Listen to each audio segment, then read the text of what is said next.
Before we get to today's episode, I wanted to take a moment and let you know all about the extras you can enjoy when you become a Quiet Connection Patreon member.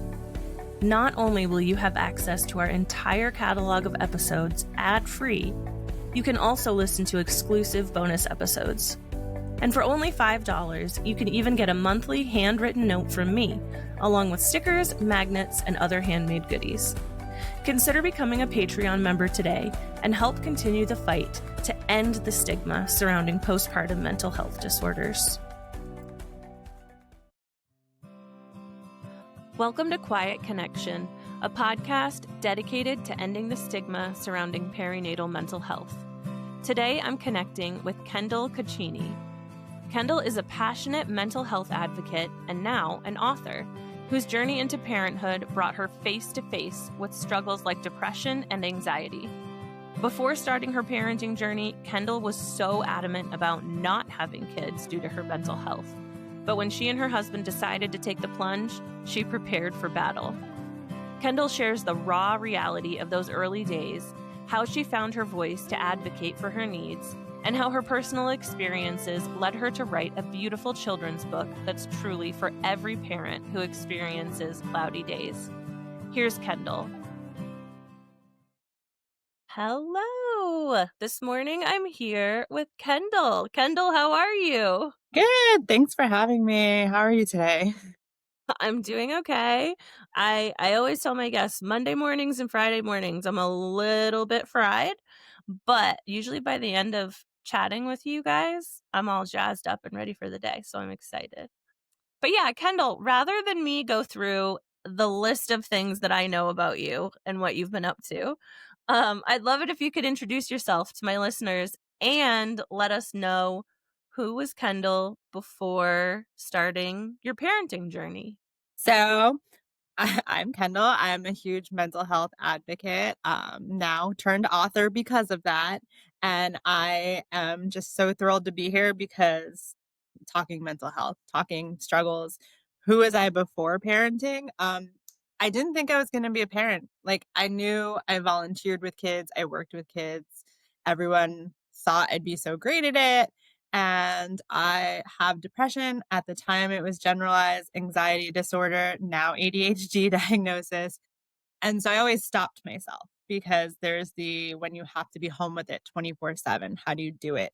And so when my husband and I decided to have kids, I was in a really, balanced place. And when we told people we were going to have kids, we had to make sure everyone knew it was on purpose because I'd been so adamant, like, no kids, I'm not going to do it. I was like, it is on purpose.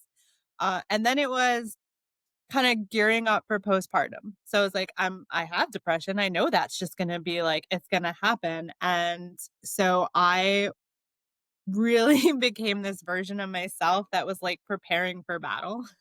And so Yeah. I got a therapist, I got a team, I found pre mom friends while pregnant and stuff, and was just kind of preparing for the whole motherhood journey and what was going to come. And then, all of my expectations hit. So it was such an up and down experience. And I love that there are spaces like this to talk about that. Yeah. You just answered 5 of my questions in less than 30 seconds. So we're already on a roll here. But what stuck out to me most is you're not the first mom that I've spoken to who, has a history with mental health, has a history with generalized anxiety or depression. And you're not the first mom that was like, okay, this is probably going to happen. So I'm going to prepare for it.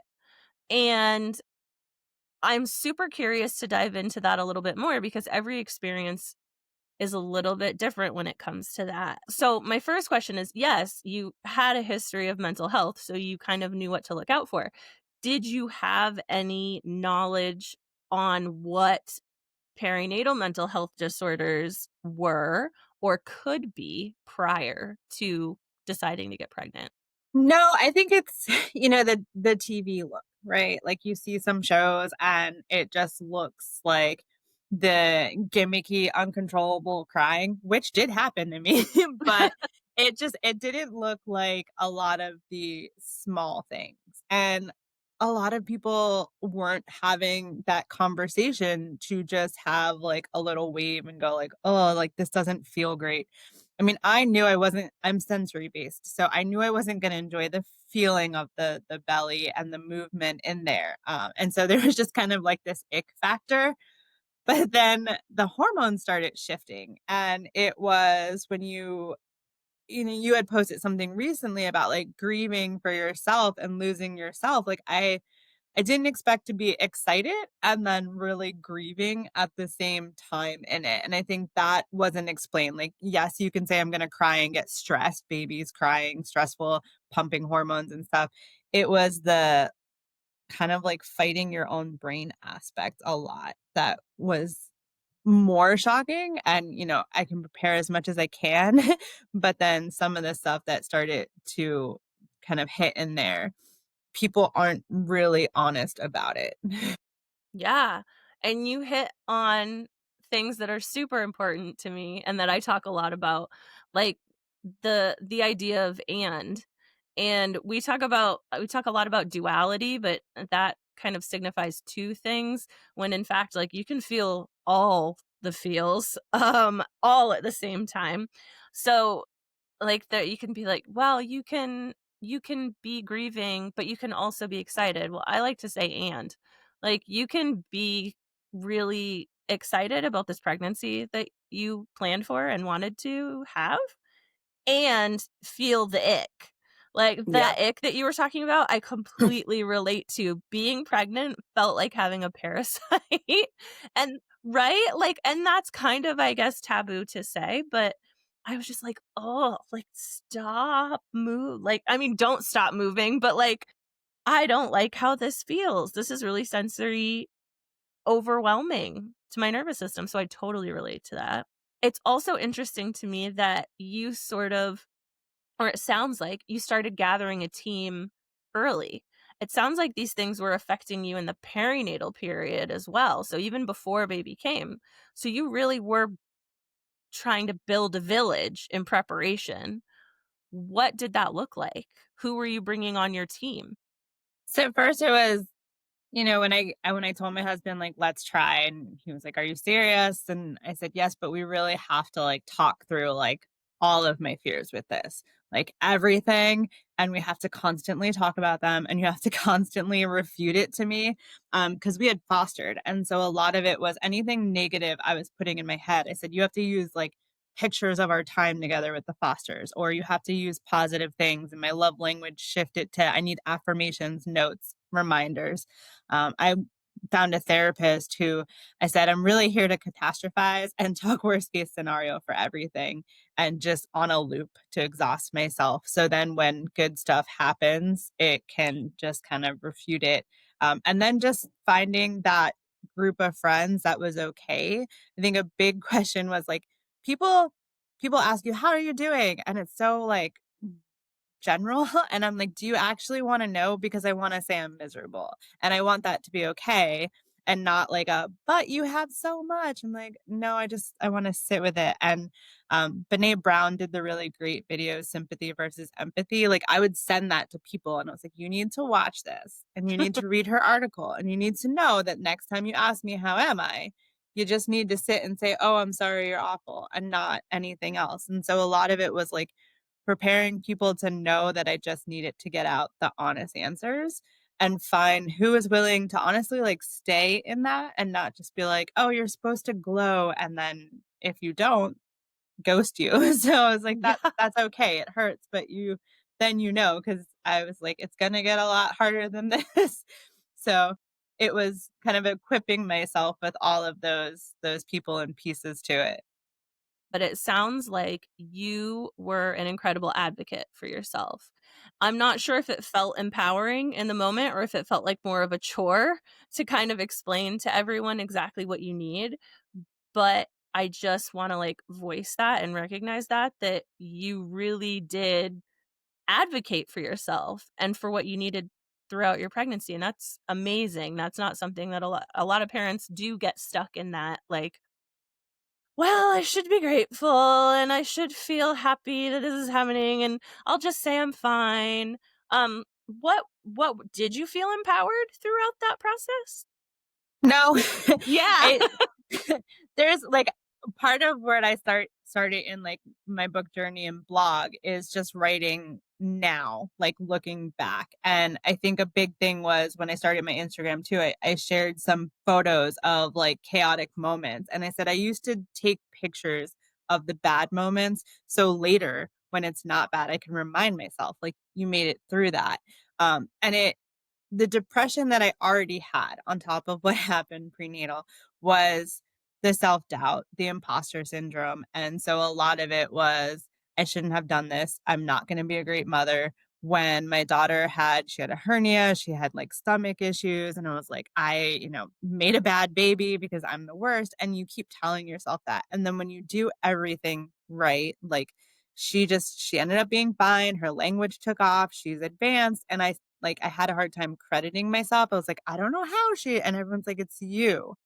And now it's fascinating for myself because through all of that self-doubt, writing the book and getting it out there, everyone, not like they compliment it, and it is amazing because I am, like, now going, "Oh, okay, I'm like a poster child for depression." And so but it's weird because 'cause I'm like, you couldn't tell me this then, because then when you're in it, it is like that is louder than it should be. And then when you're having kind of a sunny day and going like, "Okay, I made it through that, and I advocated for myself," and trying to see it as a strength, it's a process. You never know if I'm gonna feel like this tomorrow. Yeah. So, you kinda just try and have that always a balance. Yeah. That is incredibly relatable. I am 100% like vibing isn't the right word, but like I know that feeling, that imposter syndrome that doesn't go away. And I love that you're talking about it, not because it's like, "Yay, let's talk about imposter syndrome," but, like, let's normalize it, right? Because I think there's so many more of us than not that have those same feelings or similar feelings. So, I'm really excited to dive into the book, but I wanna, like, take us down the journey and on the path. So, let's bring it to when baby arrives, when your daughter was born. What was that process like for you? How was your mental health in terms of, like, it's go time for baby? I remember being very excited leaving the hospital because it was like, finally, all of that's over. She came really early, and there was like all of the emotions around that. And we were driving home, and my husband was like, "They just let us take it home." And I was like, "Yeah." Yeah. Like, yeah. And then you forget everything you like pre-read and stuff. It was like she had silent reflux, but for the longest time, they couldn't figure that out. So it wasn't like colic, it wasn't reflux because she wasn't spitting up. So now if you ask her, and she's 4 and her language is great and her voice is adorable, you say, "Oh, how were you as a baby?" She'll say, "I was a terror." And it's cute because she's a 4-year-old, but we try and be honest with her. Like, I didn't bond with her for like the first 6 months. She had a tongue tie, a hospital screwed it up, so she had trouble eating. She, like, hated eating with me. She had trauma from being on my breast and the tongue tie hurting. So anytime she got close to me to eat, it's like memory. And so Yeah. my husband had to feed her. He had to, like, hold her a lot. She didn't want to be against me. So it was just this people didn't wanna, like, hear that I'm, like, on the floor crying next to her and stuff, or asking people, like, "Can you take her for an hour?" Just, like, and they're like, "No, it's your newborn, hold it." I'm like, "Take it for an hour." Like, it is Yeah. okay, and, when you have to put the kid in the other room and let them scream and just walk away for 5 minutes, and then you feel guilty walking away for sanity, and it took a while to kind of get through all that and remind yourself like, "No, we did this because it is going to be okay, and we're gonna get through this, and we're stronger than this, and one day she'll have a redeeming quality." She didn't smile for the longest time either. So we were like, "Just give us something." Like, "Stop screaming at us. Give us a smirk. eventually she ended up being really gassy and we got like fake smiles and we're like, we'll take it. And so it just we have, like, photos where we kinda ended up putting her, like, as the screaming, crying, like, in movie scenes and making it into, like, our own little joke with blanket art and stuff, and so it was just a lot, and then everyone's just so excited to say, "Isn't it great?" And you're like, "Do you want the real answer? Because just give her time." Yeah, were you able to give the real answer to anybody? To some, yes, there were admittedly, like, mom friends. There was a really great mom app. It was like Tinder and you swipe and you make friends. And so like I had made friends with a bunch of people. At the time it was like a work from home mom. And as she was hard and I was just like, this is hard. I don't love her all the time. Can we like take our kids somewhere where they can sit there and we sit here? You lose some people who just want to be like, no, everything is awesome. And then you keep some people who are like like that, "Did we just become best friends?" I'm like, "Yes, let's put them Yes. th put them over there to watch each other." And so Yes. it's a learning curve, and so, like, that hurt too because you think you have this group to, like, bond with and form, and that's why we say, like, now my, like, core crew and stuff, and who's going to kind of sit with you through the mess. Yeah. I'm curious to know too. I know what it was like for me, but did you notice a difference in your like general depression, like that you had familiarity with and understood, and then the shift after you had baby? Yeah, with general depression, it can be like cause and effect in my head. So something happens and you start to like recognize the patterns of like sinking under because of an event in life response to that. And with baby it was just the hormones of like I don't know why, like I would be home and we would both be sitting on the couch and she'd be like, well, not cuddled, but we had to hold her up like on an arm and bop her and I'd be like doing that and she'd be calm and then you just, like, lose it, and you're like, "I Mhm. don't I don't know what," but it's the feeling of, like, "Is this gonna stop? Am I gonna ruin this? Is she gonna be okay?" And then when I was, like, pumping and trying to get milk and stuff and all of the self-doubt comes in, it was just way more unexplained, so prior to baby, if I was having, like, a little depression wave, I can tell my husband like, "Well, this is going on and I just need to process and cope this." And with baby, I was just like, "I don't know what's going on." It just showed up out of nowhere. And so it just felt really like a lot more unexpected. And they'll say like, "Oh, that's your hormone shifts and that's like the nursing and all of this." And like, I don't like it. Yeah. It doesn't make it any easier. Yeah. You're like, "Thanks. Now Yeah. what? Now what?" It sounds like you and your partner were really good at communicating through this whole thing, though. Was, Sometimes. sometime yeah? Well, talk to me about that a little bit, because 'cause I'm curious, like, how did you guys navigate those first few weeks together? We were very lucky and unlucky because we were pregnant and then COVID hit, so everything Mhm. like shut down. And so were home together in it, and I think we just got really good at tagging out. So he knew that we would talk about like taking a step away. So there was a lot of times that I would be up at night and I'd be trying to like nurse or pump and then nurse, and he can just hear what was going on and he would come in and be like tag out and you would say like no no no I got it and he's like no like we made this rule like tag out and we would switch. Then we set kind of boundaries on like, okay, we know that if we are going through this and losing sleep, it's going to be worse. So like I would sleep from like 9 to 11 and he would take over from like 11 to 2 and we would kind of rotate. And so it was just this finding openness to say like I need to step away, you need to do this. And so we created that rhythm of it and then also the spaces.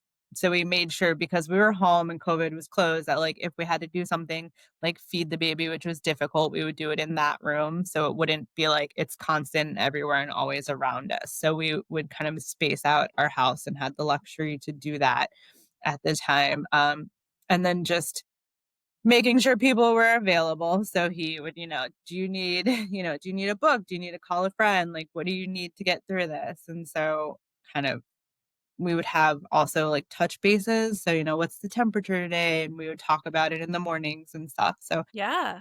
Yeah, I love that so much, and even though you say, like, it didn't feel empowering at the time, I think your nervous system was so overwhelmed, um, mhm. hearing about it now, it's like, "Oh, that's badass." Like, you guys really did set up everything as best as you could for each other, and even then, it's not easy, and it's not rainbows and sunshine, and that's in your book too a little bit, and we'll talk about that, but it's not always this glamorous thing, but you guys were there for each other.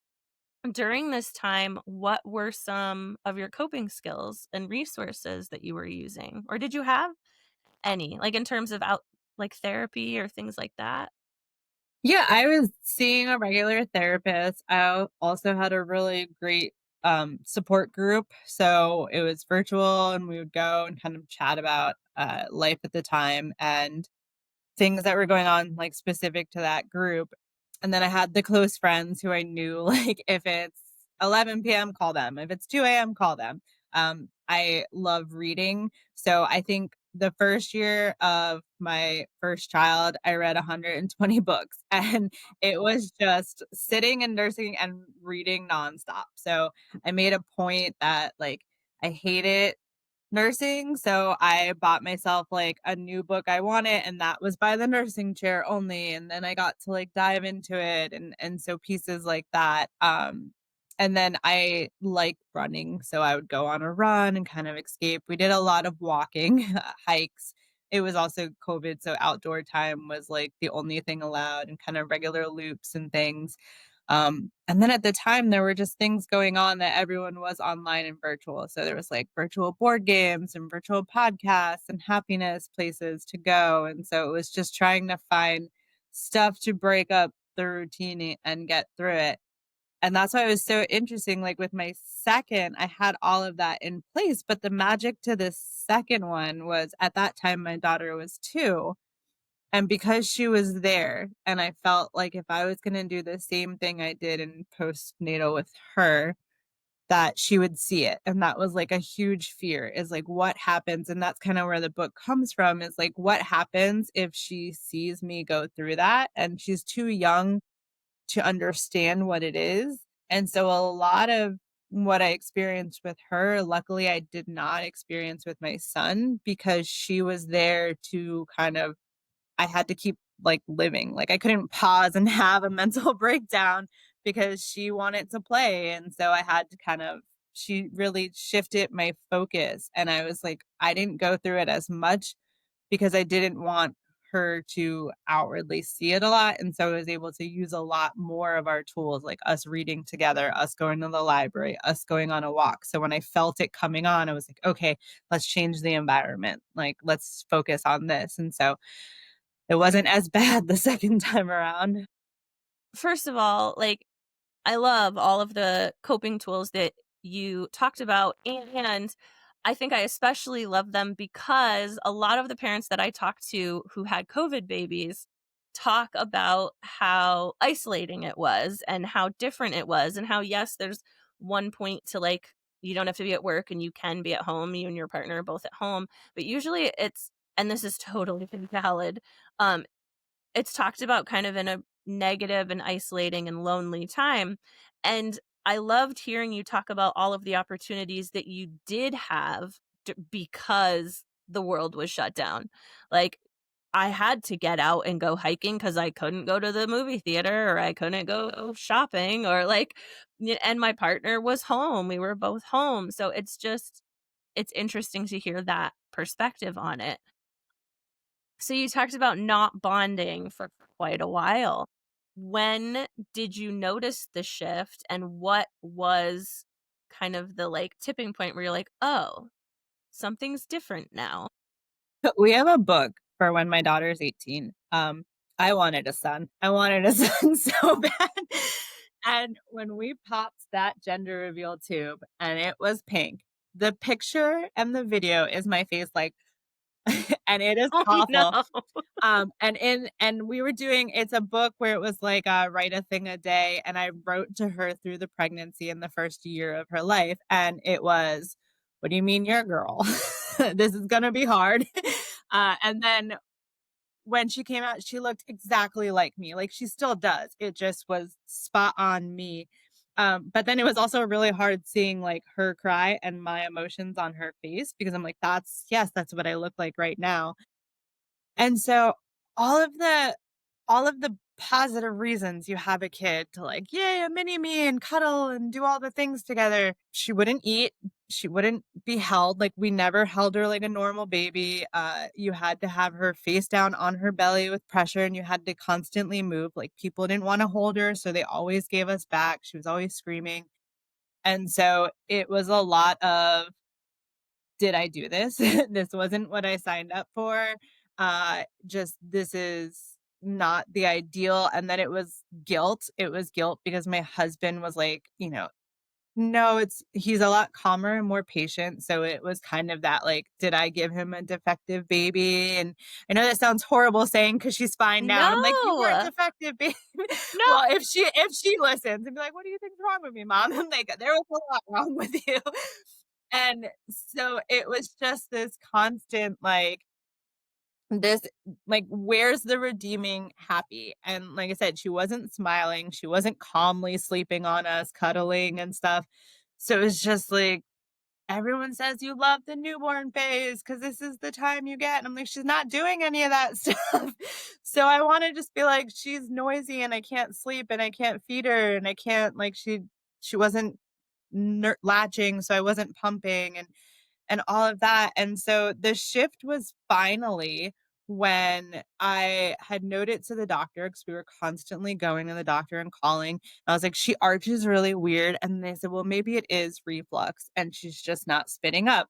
So they put her on reflux meds just to try it out. And it clicked. Like she finally settled down and you can hold her. And this is about 6 months in. And even the doctor was like, she's a much more pleasant baby. And we were like, we know. And so we were able to hold her and we were able to like have her lay on our belly and like then she started smiling and it was just like, okay, here are finally like good parts spliced in. And it was just this complete different experience with her. And then it was great because when my son came out, he looked exactly like my husband, which weirded me out a lot. Like I couldn't they went to like latch him on and I was like, it looks like a 40-year-old my husband. I was like, I can't look down while he's like nursing.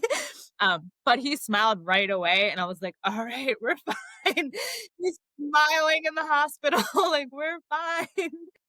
So it was the shift of like you need something. You need to get, like, the smile from the baby, you need to get your first good cuddle, you need to get some kind of moment with them, and we didn't have that for a while, and I don't know, like, if parents out there don't people don't wanna like, don't understand that you need that to kind of be like, "Yes, this is my wonderful what I was looking forward to," and when you get out and it's just all the hard parts nonstop, it's like, yeah, you're gonna doubt, "What did you just do?"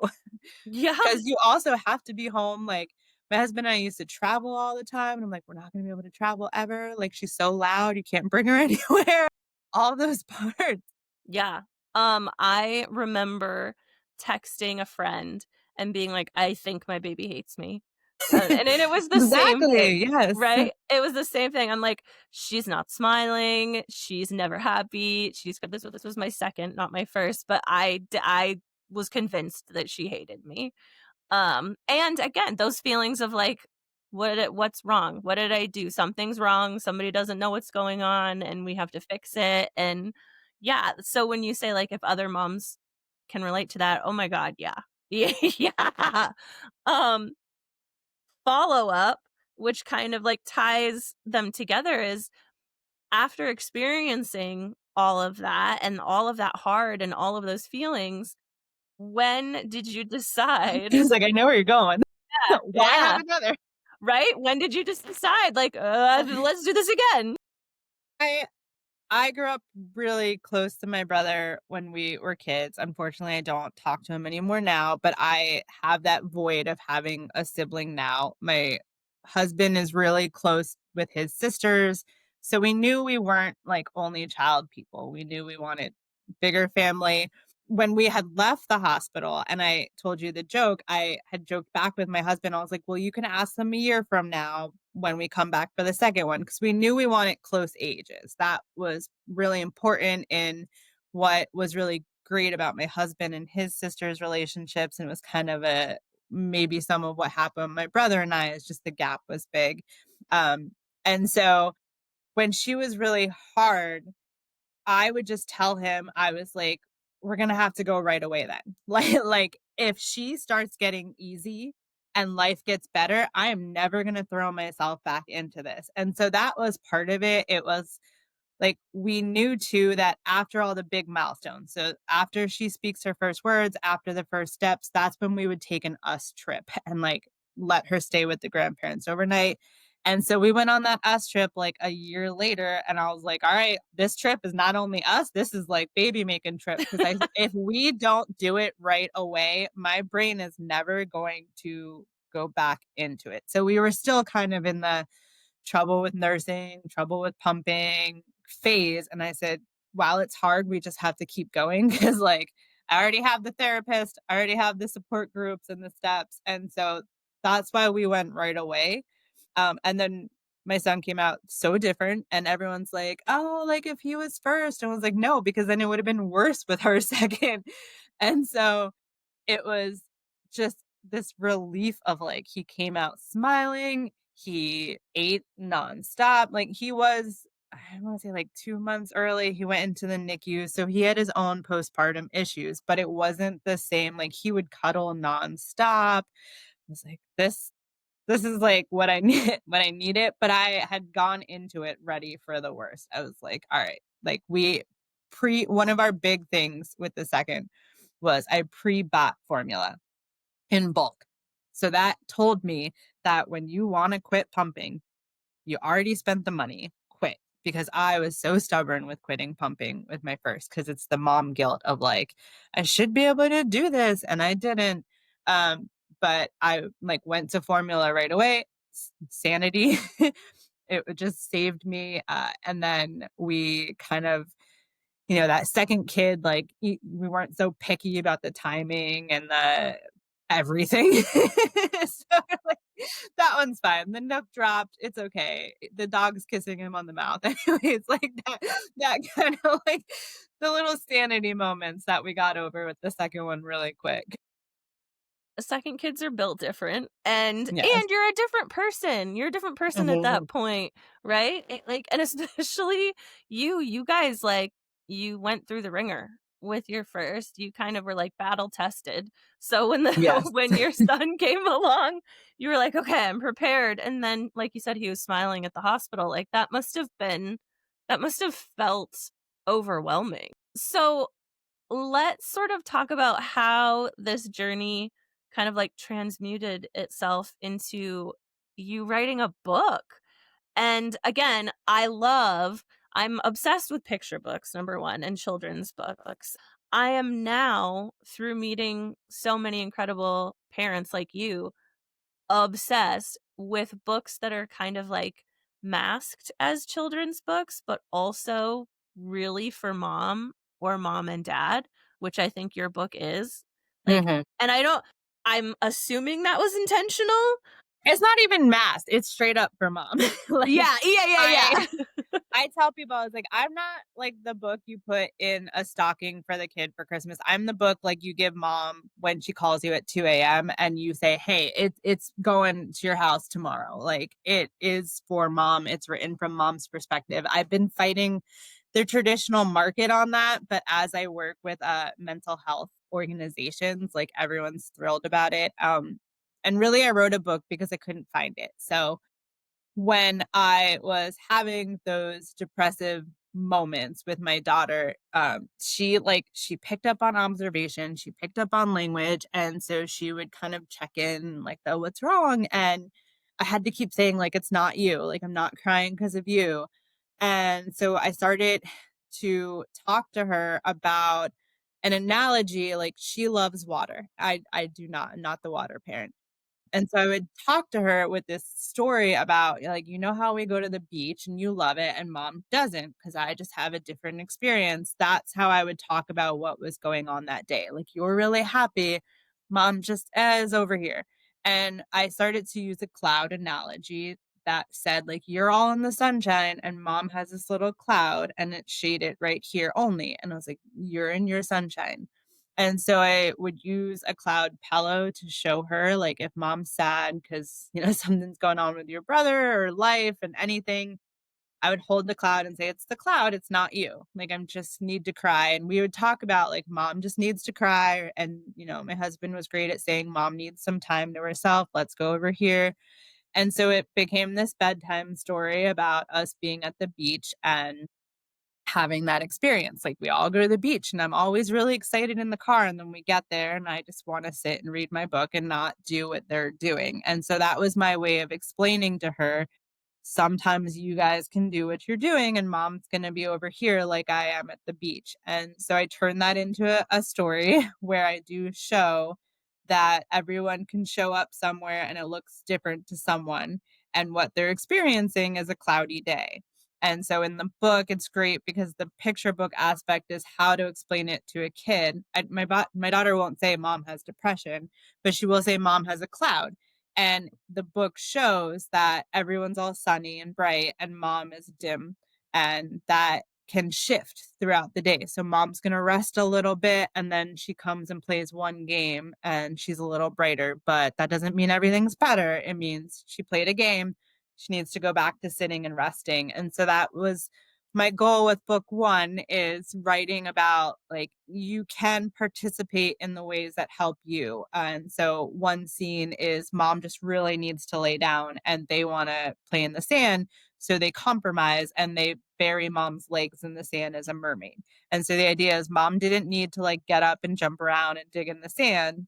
She needed to rest, but she can still be there with you and still love you, even if she just needs to rest while you play around her. And so that has been something that I just want out there in the world. So, like, if any mom is up at 2 a.m. and like, I feel like I'm the worst, I'm like, there's the book, and then I have a blog, and it's just like, you can talk to your kids about that. And you can say, I'm just having a cloudy day. It's not you, it's something with me. And I just need time to find my sunshine again.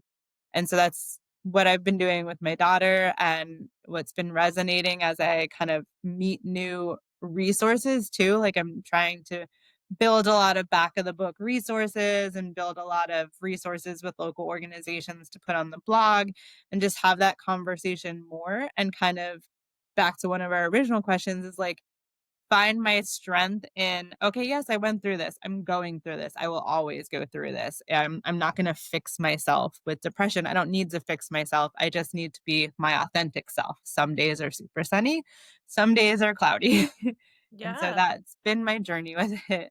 I love it so much, and I was so excited when you sent me the digital copy so that I could look over it, and, I'm gonna gush for a little bit because, there were so many aspects about it that resonated with me, and it's kind of like what you were just articulating.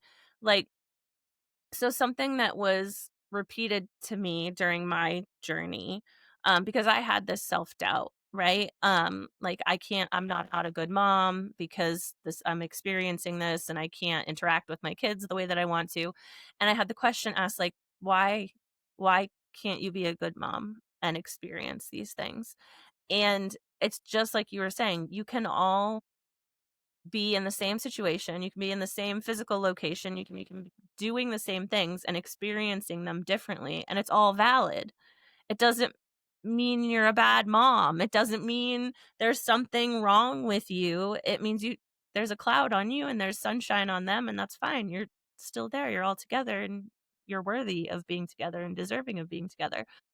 So I loved that. That hit me right in the feels. I also loved the portrayal of your partner and your daughter throughout the book. So your partner is just this amazing, like, kind of like conduit between the two of you at times. And sometimes you do the explaining. Well, I'm saying you. It's the mom character in the book, but right, it's you. Yeah. So sometimes you're doing the communicating, but sometimes you, I mean, I don't know if this resonates with you, but sometimes can't communicate how I'm feeling. And I there were moments in the book where dad was like, "Mom, mom just needs to sit and we can go do this." So it demonstrated that beautiful, like, partnership and communication and open communication. And then I That loved was go ahead. actually that was, like, a huge thing with, my first editor because he was, like, you know, struggling with, like, children need a book to be about their point of view, and I was like, "No, they can experience someone else's world." Yes. And so he goes, "Okay, well, then let's just have mom say all of these lines." And I said, "I can't because when you have a cloud, you can't tell yourself you're fine." I was like, "Absolutely not." I No. was like, "Maybe now, like on a podcast, I can be like, yeah, I'm strong. It's not all of me."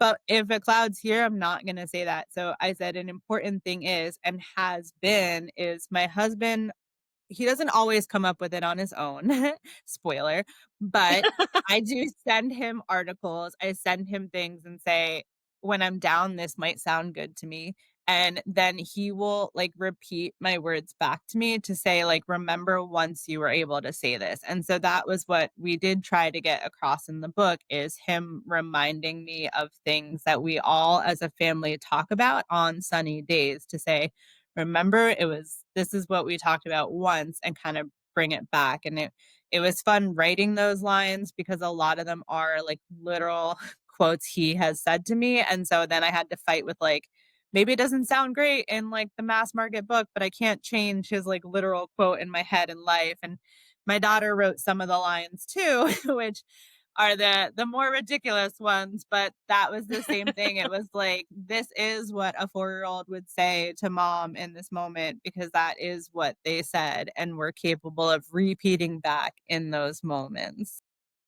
That was what I was gonna say, was that I loved that throughout the book, there was never this sense of, like, pity or confusion or anything. It was all so normalized, and, like, the daughter, the little girl in the book was never, I mean, I won't say never, she was obviously, like, concerned, like, she's like, "What's mommy doing?" But there was never a sense of, like, "What's wrong with mommy? Like, how can I fix this?" It was more like, "Okay." It was just like, this happens, we know how to navigate this, we can talk about this, and we can still have a good day at the beach.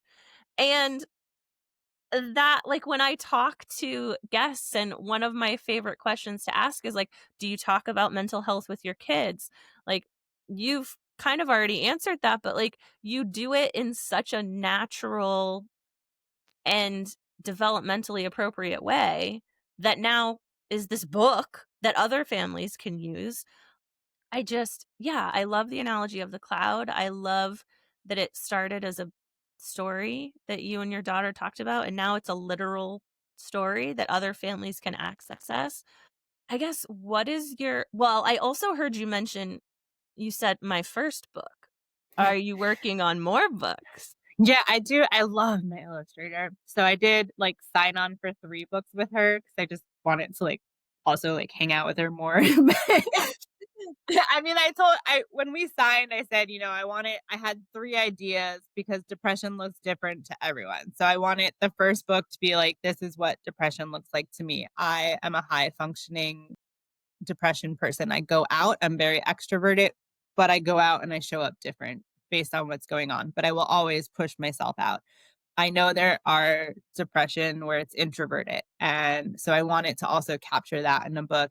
And then I know there's like the opposite end where, book 3 is really like maybe mom isn't capable of going. And so the day is about, them just checking in on her and them having their time and things like that. And so the idea was to have 3 books that just kind of represent it in different ways and right through that. And, to back up to what you're saying, though, I think you had a post recently too about, I'm not saying because like as an expert, because I'm certainly not. I have my failures with my kids and my positive things, but I think in talking about mental health at the younger age, I have been able to like unlock something for myself in the sanity of parenting. And so as we talk about mental health, my daughter can understand what a lot of parents have, like you push yourself to do and you lose yourself so much. And so your post was about like, I don't always love playing with my kid. And I'm like, Yep. I used to be a stay-at-home mom. I left my last job. I was so upset about it because I loved my job, but I had very sexist bosses and I wanted to do maternity leave with my son. So I left my job and that crushed my identity. And I was home 24/7, which was a very lucky experience. We saw everything in the first for our kids. We grew up with them, but you are on 24/7. And so with my daughter knowing about like the cloud analogy and what is hard, we are able to talk through when we're having a hard day. So if she is playing horsey for the 8 millionth time, I will just tell her, I'm like, Mom does not love horsey. Mom doesn't love playing it. I don't want to play it today. It's just a lot. It's like you take you time for 30 minutes, then we'll play a game we can do together. And we have that conversation a lot. And I see when some people are with us and they're not like used to being so open with like a 4-year-old and stuff. But I'm like, our quality of communication with her is this like generation cycle breaking aspect. To me, that's just so cathartic because I can go in and she's horrible at bedtime because she's 4, and I will tell her, like, "If you don't stop screaming right now, mom does not like the noise. It's gonna give me a cloud. I'm gonna leave." And I will tell her, like, "I'm going to leave your room because this is really hard for me." And I think, like, if I can tell her that because she responds well to it, she'll start taking breaths, and if I do leave because she doesn't, she'll kind of reset herself and come out and say like, "I didn't want you to leave." And I'm like, "Why did I leave?" And she's like, "Ah, my screaming was a lot." And I'm like, it's calming." Like, and it doesn't always work, but the fact that we are somewhat brave enough to kind of talk about our emotions with our kids means now she talks about her emotions with us in a different way that's just screaming and the unregulated 4-year-old. And some days everything fails and she won't get through it. And that's when we're like, okay, she's still 4. But some days she can really grasp it and we're like, we're getting somewhere ahead of time and we need to because she's a mini me. We're going to sync up one day. Like, we need to do the groundwork now. I You put that so beautifully. I think there's this, whole taboo about, like, well, don't put your feelings on your kids and that's not what you're doing at all, and talking about these things, it's exactly like you said, like, you're being transparent with them, number 1, and you're not putting any blame on her. You're saying, like, "I'm overstimulated." Like, you're not saying those words explicitly probably, but, like, or maybe you are. Maybe Um I The key is, and I do try and find that balance because I have, like, childhood trauma, very broken mental health conversation home. So my parents were very supportive in the way that they were very supportive. They did better than their parents. So they think like this is the best I can do, but it's not. When you talk about mental health, when you're open to conversations, that is the best you can do. And so I grew up a very parentified child. I was responsible for my mom's mental health because my dad would say, him and my mom would have some kind of fight. And then he would say, go watch a movie with your mom. So it's me taking care of my mom because something was going on. I didn't understand until high school, until college, until all of it, what was dysfunctional in their relationship that I was responsible for making my mom happy. And so a lot of it was, I am my mom's person, too young. I had a great relationship with my mom. We did so much together, but it wasn't until later realizing that I was like forced to do that and it was a different relationship than just like being fun friends. I think that was part of all of it, was just talking with my daughter about, you know, this is going on because me, or this is going on because me and dad, me and this. And here's how it's not you. Here's how we can play together and we can do this together.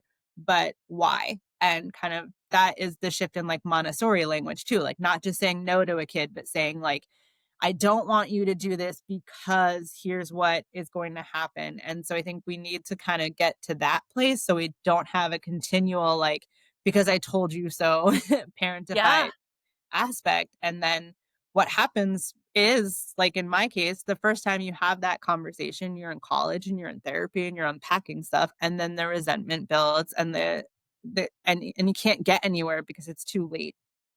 And so that's why we've tried to say, like, we're not dumping heavy things on her. Again, my book never says mom's depressed. It just is Yeah.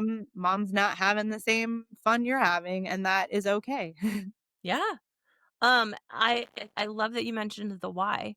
We never got the why as children. Exactly as you said. It's because I'm your dad, or because I said so, or don't talk back, right? Like we never got the why.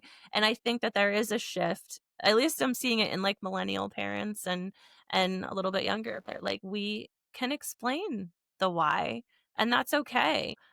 So yes, like all of the things that you are sharing about and all of the core messages in your book, and I'm so excited for there to be more books, really resonate with me, and I know they're going to resonate with other parents as well. Oh, I have one more question before I do our wrap up question. So your youngest is he's 2 now. So what do those sort of interactions and conversations look like with him? Because that's a very different developmental stage, but I mean, he's gotta be exposed to these same things too. He's just so different. We have to like remind ourselves their ages too. So if you meet my daughter and I tell you she's only 4, like it blows people's minds because she does argue like a 10-year-old, and it just she is ahead with her language, and we have to remind ourselves also not to be like disappointed in her sometimes because we say like you know better, like she's still 4 somewhere. Um my son is 2, and he did not take to language as fast as her, and we have to remind ourselves that he's not behind or anything. He's just a normal 2-year-old that's easy. And so he really takes to, like, her lead and her direction. So if we are saying to her, like, "Can you go play and do this?" She'll just know, like, she'll say, "Okay, Max, come play with me," and stuff, and so it's him kind of following. He also is really good at, like, he's very much a mama's boy right now, like, he will not hang out with my husband, but he can tell when I'm just, like, sitting and it's different, and he'll, like, come lay and snuggle and stuff, so I think in his own way, he is kind of sensing what's going on in the house and following where he needs to go. But he has his own emotions. He likes to be a rock and he'll kind of like sit and huddle and he'll go off to the side. So I think he's recognized that when someone needs time, that my daughter and I do go in our own direction and take our time. And so he has started to do that, and he will go do his own thing when he needs to. And so I like that his personality, though he's not, like, as talkative as her, is coming out in the way that he takes up space and holds his own, like, where he needs to be in it, and so, I think before and we kinda got, like, excitedly tangent it, but what, like, success in the book, like, looks like for me is just that like my family gets it. I feel like validated in like, yes, I knew the decision to have kids was because I can do this despite everything else that goes on. And so them taking to the message of the book and them like sharing it and having like this common language with us, it's been great in sharing the book with family and friends because now I can text them and be like, a cloudy day, we're not coming, and I don't have to follow it up with like a reason, and I don't need the why because that conversation is in our space and we just kind of universally get it. And I am, I told my husband, like, "We might not make any of our money back, and that is fine." I also plan on, like, donating a bunch of the books, so we were looking at budgeting the other day because it's, like, dropping right after the holidays, and I'm like, "Just so you know, we need to put all this money aside because 'cause I'm gonna, like, donate it to all these mental health groups," and but that's it. It's like the language is out there, and whether it looks like my daughter and I talking through it or my son just kind of sitting off by himself, it's just been different to everyone who needs it. And I'm also excited, like, the book's gonna come with some, like, swag sheets and stuff to just say, like, "Draw what it is for you. Is it a cloud? Is it another, like, weather object? Is it something recognizable to yourself?" To just say, "This is what it looks like when I'm processing my emotions," and how you can see what's going on with me even though it's this, like, invisible cloud. Yeah. Ugh. Ugh. I am so excited. I know, I know. I don't have words. I'm so excited. I think, what I've appreciated most about, like, this chat and this conversation is how easy it has been to just talk about the messy, the not so fun, the nothing out of your mouth has like, I don't even feel like whether you do or you don't, when you speak about this, I don't feel shame. I don't feel this has been such like a safe conversation. This has been such a vulnerable conversation and I so appreciate that because that is exactly what we're trying to do here, right?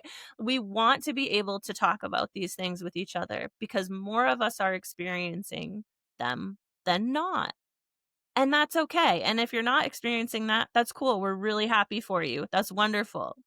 But and not but and we can hold space here too. So this oh my goodness, I've loved this conversation. I love the book. I cannot wait to share it with all the people.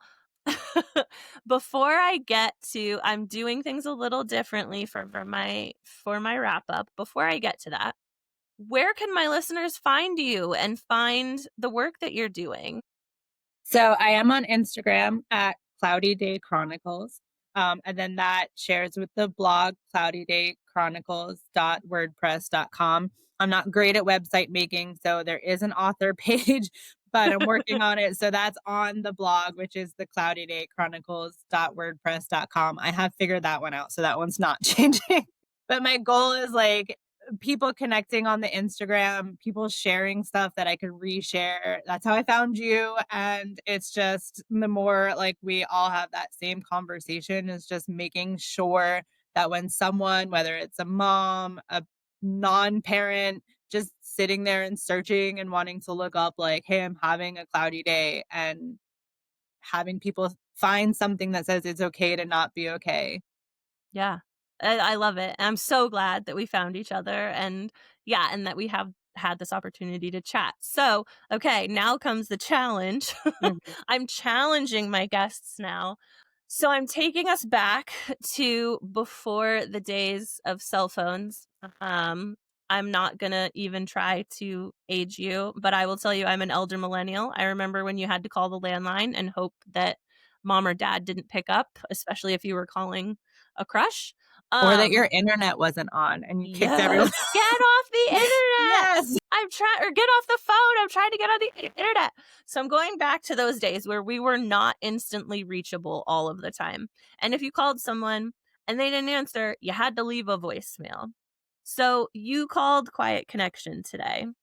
And my next guest it wasn't here. You don't know them, you don't know what their story is, but you called and you gotta leave a message.